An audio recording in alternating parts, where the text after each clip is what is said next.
With a little over 30 games remaining in the regular season and the final 10 series of the season coming up, this weekend the Yankees play the Red Sox for 4 games, and these might be the most important 4 games remaining on the Yankees schedule. It's Jim Monahan along with this guy, Chris Swendeman, and the 2 Minute Drill podcast. And Swendeman, I know the Yankees still have 4 games left with the Rays, but I think the 4 games with the Red Sox are more important, and here's why. The Yankees currently are as far behind the Rays in the loss column as they are ahead of the Red Sox in the loss column, 3 each. So Right. you look at the schedule and you're thinking, okay, it would be great if the Yankees can catch the Rays, get a first round bye because the American League Eastern Division team is Hmm. probably going to get a bye. Right. The way standings are right now. It would be great to get that bye. But if the Yankees are caught by the Red Sox and have to play Boston in the wild card series, those 3 games are going to be at Fenway Park. And I don't think the Yankees want any part of playing in Boston in a wild card series. And that's why these 4 games this weekend are more important than any other games left on the schedule. Oh, I couldn't agree with you more. I think that they need to take this series. I don't think the Yankees want any part, as good as their pitching is. And I think their pitching is inherently better than the Red Sox, although the Red Sox pitching obviously has helped them get to where they are. They have a great young core, but I just think the Yankees are more established. And even the younger, well, like Cam Schlittler, I think a little bit better than like a Peyton Tolley, but I just don't think they want to tempt fate and have to go up to Boston with Boston having the series at hand, being at the home, having the home field advantage. I the way Boston has played since this, winning streaks, this crazy winning streak they've been on for the most part. I wouldn't want to see the Yankees start out in Boston. No way. Each team, the Yankees and the Red Sox, have 10 series remaining over the course of the regular season with what's left. And arguably, you could say the Yankees have the tougher schedule of the 10 series. 4 are against teams with winning records. The Red Sox have 3 series against teams with winning records. 2 have 500 records. So give or take, let's Right. call it, 3 and 4 for Right. that record, with what we're talking about here. And you look at who the Yankees are playing. It's the Astros now, and then the Red Sox for those 4 games. Right. Angels, Padres, Rockies, Mets, Twins, Cardinals. I'm sorry, Diamondbacks, Rays, and they finish up against Baltimore. So they've got Right. the Rays at the end. Could be a big series depending upon where things are. But if Right. this weekend series coming up against the Red Sox, if they don't at least split, if Right. they go down 3-1, or heaven forbid they get swept, they're in big trouble. That's a huge problem. They need to split at the very minimum. Um, I would feel much more warm and fuzzy 3 out of 4, but the way Boston's playing, if you split, I'd feel okay coming away from that with a split. Um, they do have a couple of series along the way that concern me. The one that concerns me, even if they do play well against Tampa, Baltimore, not that they're playing well at all, but Baltimore at the end of the year with a team with nothing to play for other than kind of pride to play the Yankees, I don't like the way that sets up. That is one of those series where you could come away maybe up in the standings, and here comes Baltimore with nothing to lose, and the Yankees already looking at the playoffs. You see where I'm going with this? Hmm. And could, you know, it could mess up their playoff seeding. Who knows what it's like by then? But I don't like that series looking down that far.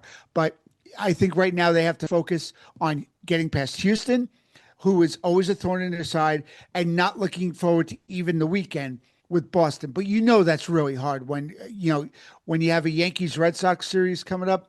They're always thinking about it. Both teams are guilty of that. And I find both the Yankees and the Red Sox in somewhat similar roster situations. We're not sure when Judge is coming back for the Right. Yankees. We're not sure when or if Roman Anthony for the Red Sox is going to be able to get back in time? I know he's been on rehab assignments, but we have no idea. And is he going to be ready when he does come back? Right. Ryan Weathers, we know that he's dealing with some arm issues. If he comes back, probably will be out of the bullpen, which could be a great move because they're going to shut him down Right. for at least 2, if not 4 weeks. And then you've got the Red Sox with Garrett Crochet. And I know Crochet is trying to get back in time. There's Right. no way that his arm strength is going to be able to get built up in time to be a starting pitcher. So you're looking at him out of the bullpen. So Yeah. some very similar situations between the Yankees and the Red Sox these final few weeks of the regular season. And they just got Yankees just got an update today that Clark Schmidt started throwing off a mound and started throwing bullpens. So now Clark Schmidt could be behind Ryan Weathers. Now imagine having both of them coming out of the bullpen. That is, I mean, that would be impressive. But let's not put the cart before the horse, but reinforcements could be coming for both teams, and it would be interesting to see a lot of these starters coming out of the bullpen for both teams. I mean, can you imagine Crochet coming out? I mean, even if he gives you a couple innings, that's really impressive. That's something to look forward to. Yeah, Crochet is a lead into a Raldis Chapman. That could be a Yeah, wild yeah, okay, last two good innings. luck. Yeah, No, right. thank you. I noticed that we have stopped the construction of the monument, the plaque in center field for George Lombard Jr. Just it's on pause. It's not deconstructing. We're just on pause for right now. I want to just caution Yankee fans. Listen, this is a very young player. Much like Anthony Volpe, you've got a kid with minimal minor league experience. Granted, he had like almost 2.5 times the number of AAA plate appearances that Volpe had, but you're asking a guy to learn a very tough position at the highest level that there is. Right. So he's gone, what, 3 games in a row with an error. These things are Right. going to happen. I've said again and again how Volpe had the best hands of any high school player that I've ever seen. What I'm seeing with Lombard is his footwork. His footwork is phenomenal. So when Cashman and Boone were both saying he's ready to play defensively, and I was saying, no, he's not. Well, I was probably wrong on that because even with Right. the errors, you can just see there is a smoothness with Lombard Jr.'s footwork. And again, I did not see him in high school, did not see him in the lower levels of the minor league, so I don't have anything to go by other than what we've seen the past couple of weeks. But I think Yankee Right. fans, you've got a real deal here and be very happy with what you have and just put the monument on pause for a couple weeks. Okay, we'll put that on pause for right now. But we can construct it in the background. Yeah, I like what I see. The eye test, I've talked about it the past couple of weeks here. The eye test definitely tells me Lombard is something special, and I think if they just let him play and let him go through the growing pains, he'll be fine. It the I think the biggest test and the best measuring stick for a player is to see how they deal with adversity.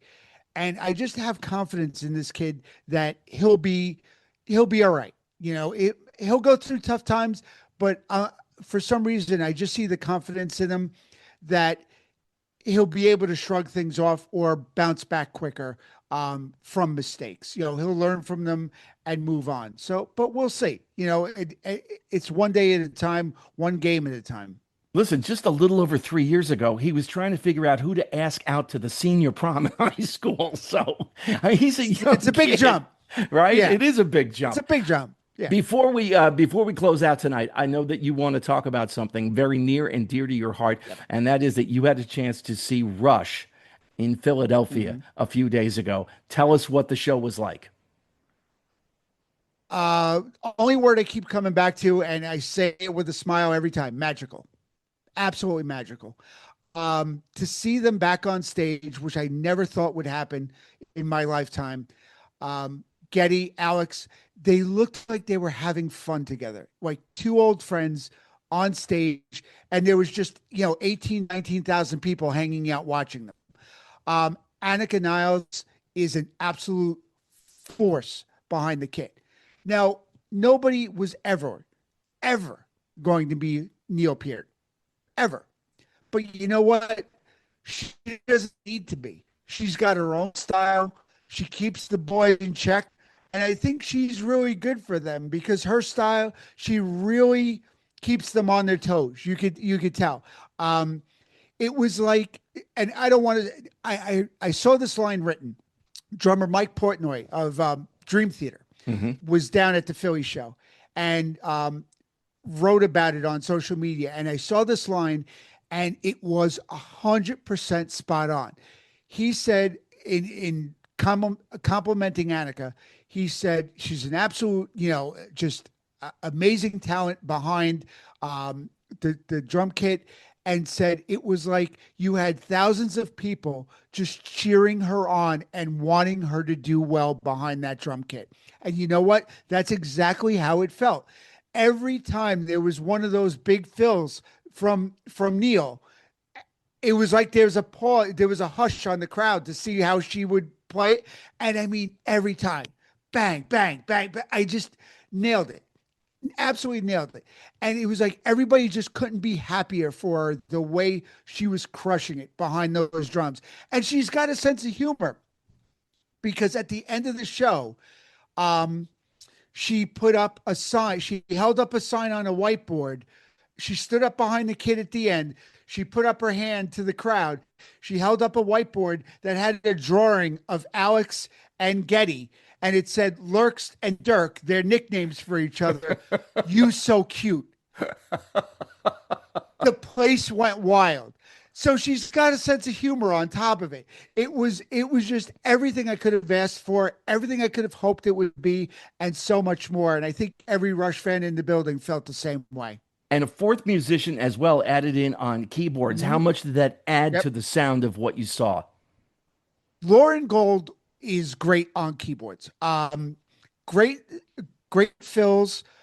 Getty still does all the leads and synthesizer for you know I just completely blanked. Subdivisions, Red Sector A, things that you would expect him to play a movie, Tom Sawyer, obviously. Um, but he's got help. And he said that when they announced Lauren was going to be going out on tour with them, he said, there's just things I need to focus on. And being with, Annika behind the drums, there's not the years of chemistry that he had with Neil to know where Neil was going to be going. So instead of being able to focus on the keyboards and the vocals and the bass, he just said he needed a little assistance in certain fills where he didn't have to think about it. And Lauren fills the spot admirably. I think he's great for the band. And they just sounded so tight and so big, that big Rush sound. And I mean, they're pulling songs out that they haven't done in years. I mean, I think this was only the second time ever I've seen them do camera eye off moving pictures. So, there were songs that they pulled out that just blew people away. But they even said, we had to relearn these songs because we haven't played them in years and years. So it was a new learning process for them. I mean, Getty leading up to this tour was working with a vocal coach to get himself back into the shape that he thinks he needed to be in for the fans. And, that's impressive. At age 70 something, he's got nothing to prove, but he wouldn't good. These guys want to be at a certain level. They know their fans expect it, and they wouldn't give them anything less. And I think when they decided this was the thing to do, this 50 something tour, they were going to do it at the top level. And you know what? Give them props because they sound as good as ever. A couple of years ago, we were seeing video of Alex and Getty together, Mhm. and you were watching them and the back and forth between the two of them. And Yeah. I remember watching them, Chris, thinking, they're gonna do something. I don't know when it is. I don't know what exactly it's going to be, but you could just see the brotherhood that they had and how they felt about each other and the bond that they had. And I just had this feeling that somewhere there's still music for the two of them to create together. I didn't know if it would be called Rush. I had no idea what their plans would be, but you just had that feeling. And I'm so glad that they've decided to go out and do what they have. I don't know if there's another, because Neil's lyrics, obviously, a Right. huge part of the band and its history. I don't know if they can put together any kind of new music. I don't know if the fans, what the reaction would be because Neil's lyrics aren't going to be there, but it would be Right. certainly something interesting. And having these two new people in the band has certainly breathed life into them. Mhm. Absolutely. And I think Annika's youth plays a little bit of part in that.